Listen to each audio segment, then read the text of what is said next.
Good evening and welcome to the City Council meeting for the City of Lenoir for Tuesday, August 1st, 2023. We did change months, didn't we? August the 1st. April a long time ago. That's right, April was way back.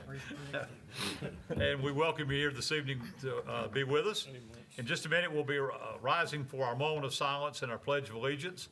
I don't think we had anything going on. I know we had a whole lot of damage going around all over the community. Thank you guys for all your hard work on that. I know it's been a tough time with tree limbs and debris and all kind of things. And I got a couple of calls when I got back into town for Monday about things going on. So appreciate the hard work that all you guys are doing on that to get it straightened out. I know it'll take some time, but we just have to do it when you can and hard as you can and get it cleaned up. So we appreciate that. All right, if you will, let's rise, moment of silence, and remain for our pledge.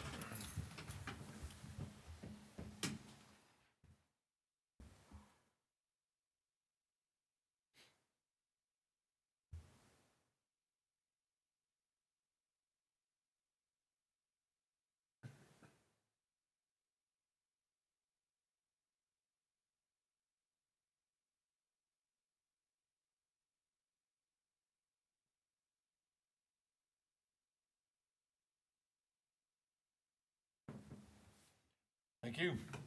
We salute the flag. I pledge allegiance to the flag of the United States of America and to the republic for which it stands, one nation, under God, indivisible, with liberty and justice for all. Thank you. First order of business is we have a resolution to present. Kim Case. And I know she's going to be talking to us about the support of the myFutureNC Attainment Goal. And I'll present this and then I'll let you talk about it and tell us about it. Welcome, glad to have you. Thank you. She's famous because she's the mother of Kyle Case, who used to be with us here at the city, now with the state. And of course, he's famous for you. That's the way it really is. We help each other. We help each other. We're glad to have you. Whereas myFutureNC is a statewide nonprofit organization focused on educational attainment and is a result of a cross-sector collaboration between North Carolina leaders in education, business, and government. And whereas North Carolina has the goal that 2 million North Carolinians will have a high-quality credential or post-secondary degree by the year 2030. And whereas Lenoir City Council is committed to ensuring that 51% of individuals ages 25 through 44 have a post-secondary degree or credential by 2030. And whereas the Lenoir City Council agrees that North Carolina faces a gap between the projected needs for citizens with high-quality credentials or post-secondary degrees and the attainment of those high-quality credentials or post-secondary degrees. Now, therefore, be it resolved that the Lenoir City Council supports and endorses the attainment goal of myFutureNC that 2 million North Carolinians should have a high-quality credential or post-secondary degree by the year 2030, and the Lenoir City Council supports and adopts the local educational attainment goal of 11,159 individuals with a high-quality credential or post-secondary degree by 2030 in Caldwell County.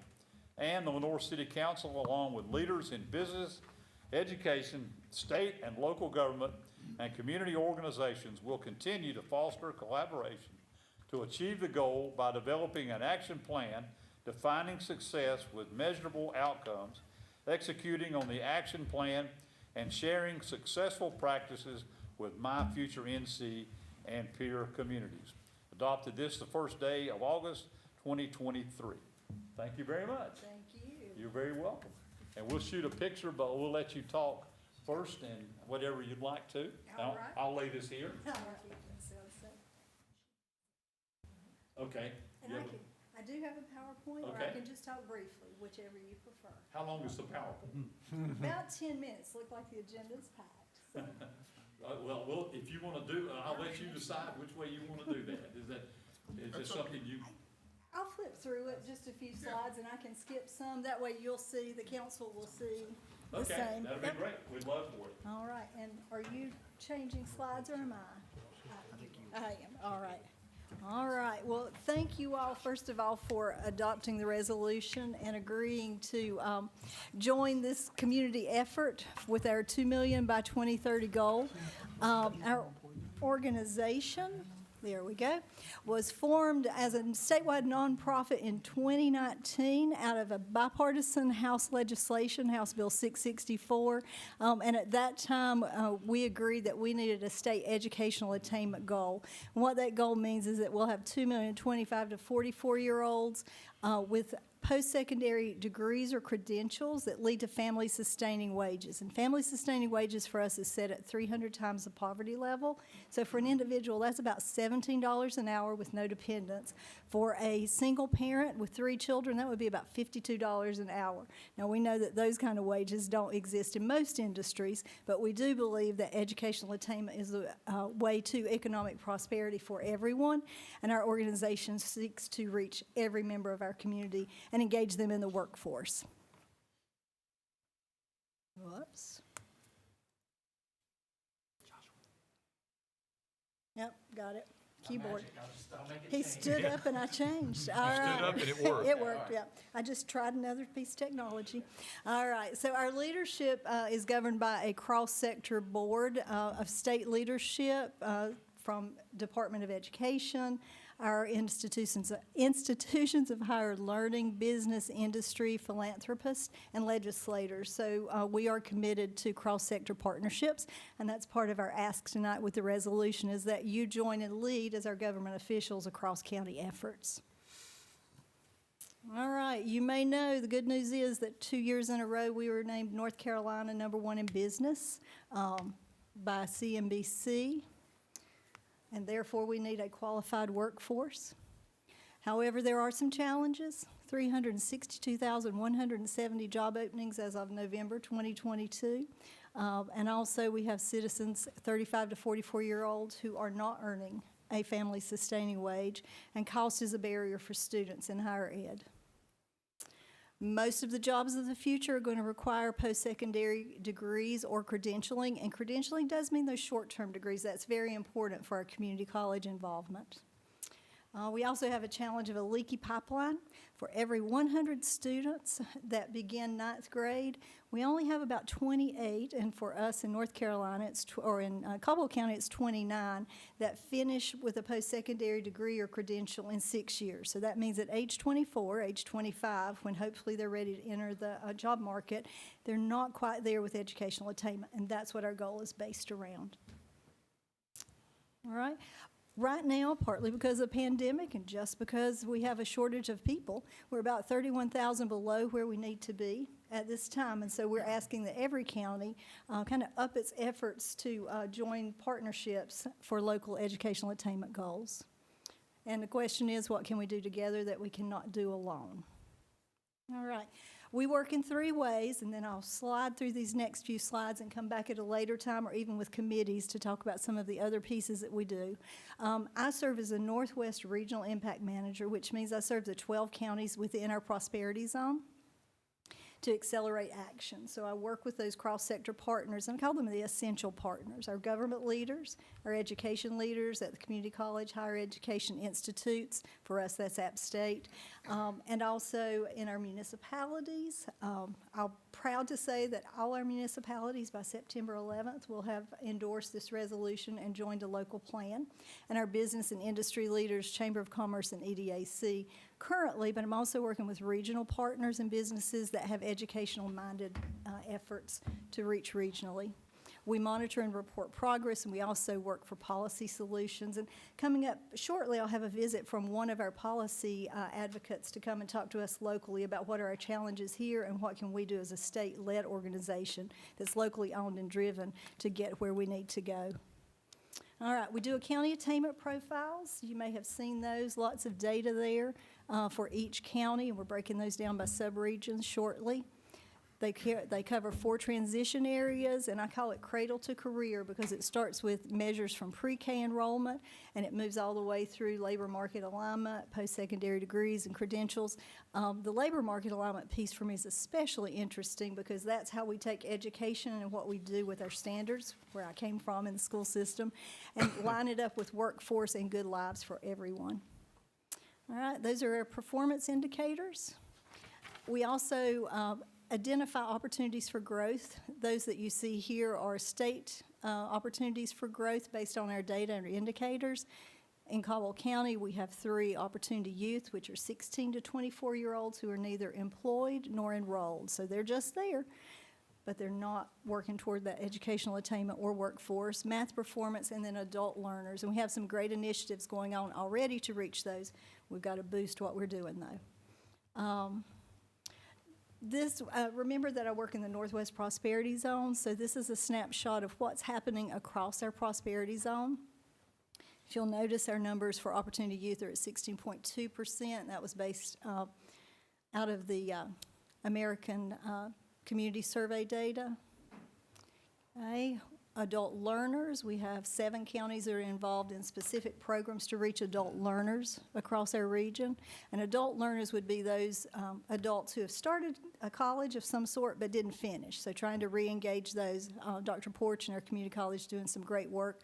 Wilkes Community College and Catawba Valley are the 3 community colleges engaged in that specific NC Reconnect with our partners, John and Belk Foundation and the Belk Center at NC State. All right, I've shown you this, but we also are looking for credentialing that will lead to those high-quality degrees and working with business leaders to identify those in a credentials collaborative. There's about 150 credentials that have been identified to this point, but there's ways to add more to that. So as you are business leaders in our community and those degrees and credentials are out there and need to be added to this list, there's ways to do that. We look specifically at the essential credentials and career credentials. Foundational credentials are those that skills you'd see through CTE at an early level, 9th, 10th, even middle school levels. Essential and career credentials are those credentials that lead to specific skills and wages, higher producing wages. All right, FAFSA matters to us as well, and we do some work in that area. Remember that I said that 2 out of 3 students said that finances were a barrier to enrollment. FAFSA is a means to finances. That red line, where North Carolina leaves over $100 million in federal unclaimed dollars on the table each year due to lack of FAFSA participation. Yeah, that one makes you go, ooh, my. And the other piece of information there that's important is that students who complete a FAFSA are more likely to attend college compared to only 49% of students who do not. So getting over that FAFSA hurdle gives you some idea that they're going to be able to get there and persist. All right. We have been measuring educational attainment since 2018. And in the past 3 years, we have 4 counties in our Northwest Prosperity Zone that have increased above 5%. Caldwell is at about 2% increase, but our population decline may be a piece of that. But if you'll notice across the region, our number of post-secondary degrees and credentials grew 8%.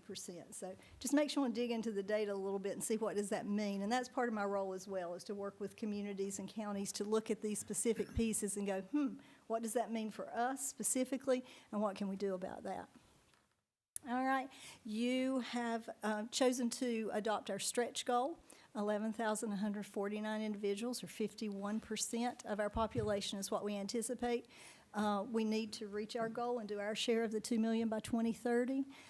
When we do all the things that we're going to do, we should reach a little over 9,000. What we need are about 2,100 more individuals. And so hopefully, as we join together and work on our local plan and execute it, we'll be able to reach that goal.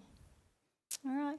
These are the other partners from our local government, local partners, and our regional partners who have already endorsed that resolution. And the next steps you have already taken or will with this, so I appreciate it. And I'll be glad to answer any questions or come back at a later date in different formats and give you more information. So thank you. Thank you. I do have a quick, Sure. at what point in the K-12 spectrum do you begin with career counseling. Is that standardized or is it left up to, can you explain that?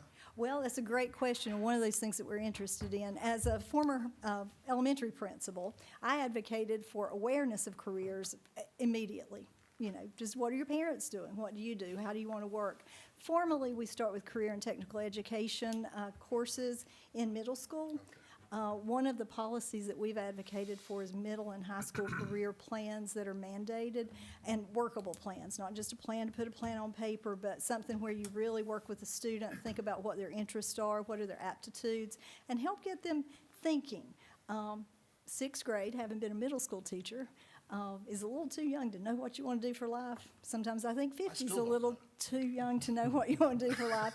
But you know what you're good at and what is satisfying.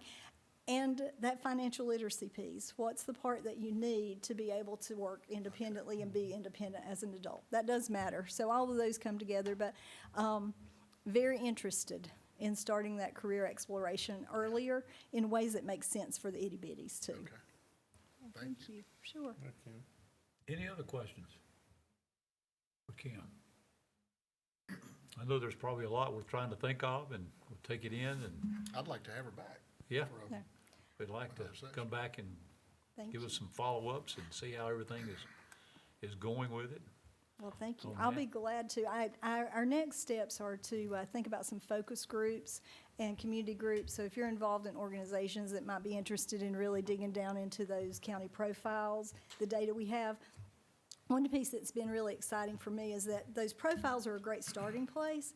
It's not the only thing. We all have data in our individual areas and in our lanes that we can dig into and figure out what does that mean. The stories behind the data, because numbers are just numbers. It's the people behind the numbers and what does it mean for you as an individual.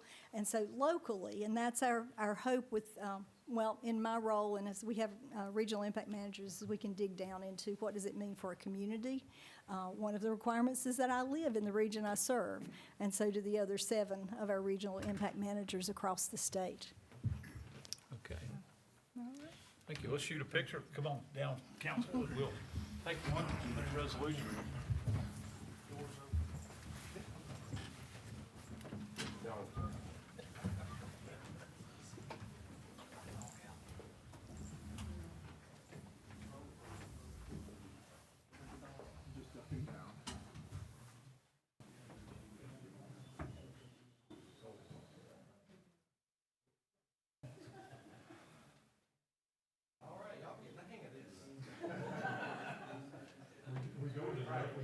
Want to do 2 without the flash? Smile. 1, 2, 3. And we'll do 2 with a flash. 1, 2, 3.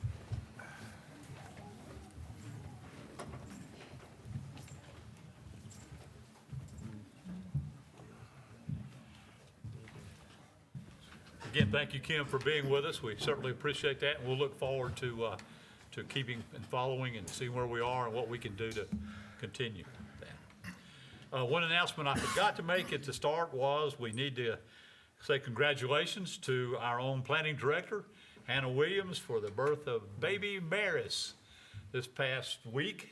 And if anybody heard her, they doing great? I hope so. That's good. Ed Evans is filling in, and he's back.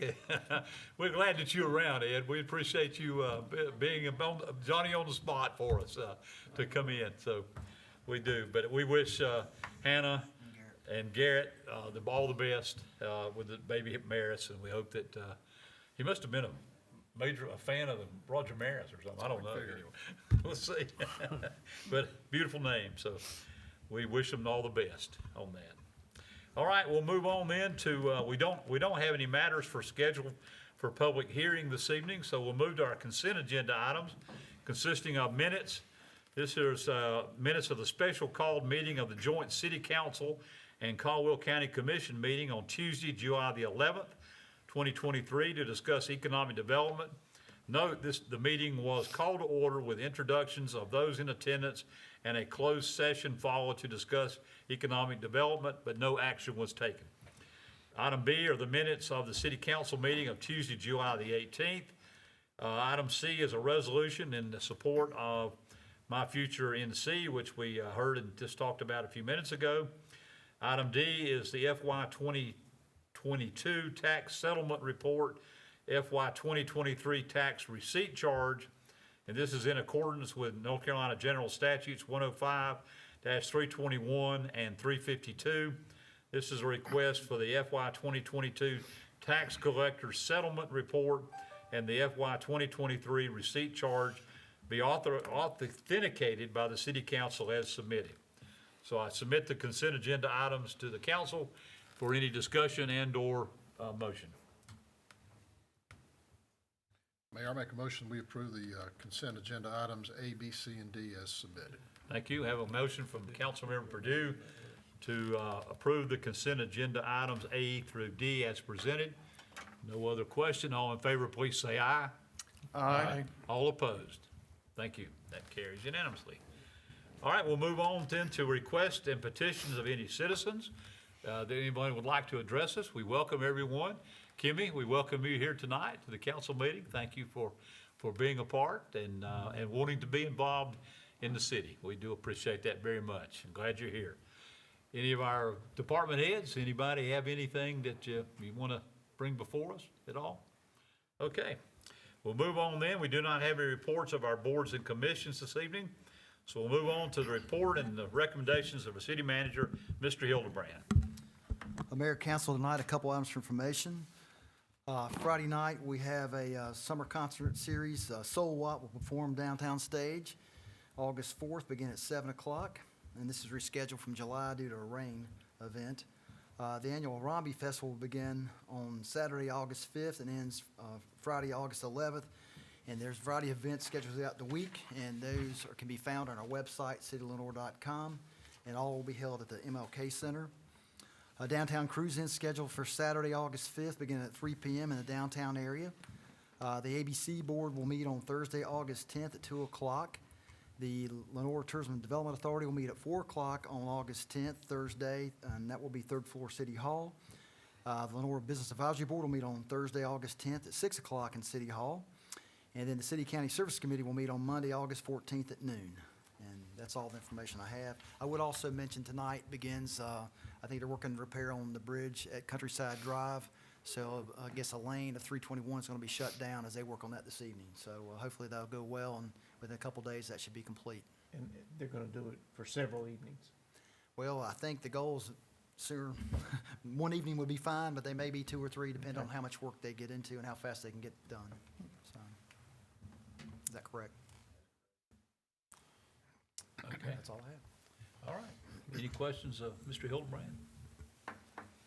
Any other issues of anything from the storm damage or anything we need to bring up or talk Got about? limbs, picking up limbs, Picking up limbs, we know Brush. that's going on. fixing pipes. Fixing, okay. Well, I hope there's not too much out there, but I know there always is when you have a. It's only money. Don't put it quite that way. That's what it is. That's what it is, isn't it? All right. On that note, we'll move on then. Any report and recommendations of the city attorney? It's only money. Only money. No, nothing to report. Okay. Thank He you, sir. knows it's your money. Hey, that reminds me, when's the deadline to sign up? Run for office? It's passed. This passed. Hey, do our city attorney? Yes. For now. For now, that's right. It's only a matter of money, isn't it? That's right. All right, we'll move on then. From the mayor's office, we do have a couple of board appointments to present to you. We talked about these at the last meeting. This would be for the Board of Adjustments. The recommendation is that Michael Correcchio, who serves on our planning board now, which is how the Board of Adjustments is made up, would be appointed to serve as an alternate to the Board of Adjustments to fill a vacancy that we have there, and that would expire on June the 30th of 2025. And he like I say, he currently serves on the Lenoir Planning Board, and this is in how we normally do this. This was announced at the July the 18th meeting. The other one would be a board appointment to the Lenoir Tourism Development Authority. This would be and I can't answer that. My daughter, I'll call her back. Would be for the Tourism Development Authority. This is a recommendation for Karen Davidson to be appointed to serve a 4-year term on the Lenoir Tourism Development Authority, and that it would expire June 30th, 2027. This appointment was announced also at the July the 18th meeting. As you know, the Tourism Development Authority is made up of those who actually handle the occupancy tax and that kind of thing. And Mrs. Davidson, they run the Highland Thistle Bed and Breakfast. It was formerly Rose, Irish Rose, thank you, Well, sir. and members of that committee need to be involved in that industry. Tourism. Right, that's exactly right. Yeah, that's how it's made up of the members of that board. So those two recommendations I make to you for appointments to our hardworking boards that we have. Mr. Mayor, Yes, sir, do you need a motion? I do. I'd like to make a motion that we accept both of your appointments. Okay, thank you. I have a motion from Councilmember Stevens that we approve the appointment to the Board of Adjustments and to the Lenoir Tourism Development Authority as presented. If no other discussion, all in favor, please say aye. Aye. All opposed? Thank you. That carries unanimously. All right, we'll move on. Any report and recommendations of any of the city council members? Anything going on? Any report from the Rotary's big, For the raffle, yeah, you didn't win. I know that. I saved my tickets. We did have a winner, David Toon, who lives local. Okay, And so we were glad it was a local winner, and he, I think his winning was $7,840, yeah, pre-tax, pre-tax. right. So we appreciate the city, helping us. That does remind me, let me, I think I do have a check here for, that we agreed to split our profits with the Downtown Foundation, and pass that over to Mr. Hildebrand. Okay, thank you. I knew there was some reason I asked No, you I'm that. glad you did that. I would have forgot that. Yeah, That worked out perfectly, didn't it? did. Thank you to the Rotary clubs for doing that. Worthy cause, of course, and what is done with Caldwell Rotary and Lenoir Rotary. The other Rotary club, that was just the two that were involved. right? That's all that are Okay. active now. Is, Okay, well, we Lenoir and appreciate Caldwell. all the Rotary clubs do, and then for doing that and giving money back to the community, so that was well done. Anything else to come before us that we need to discuss?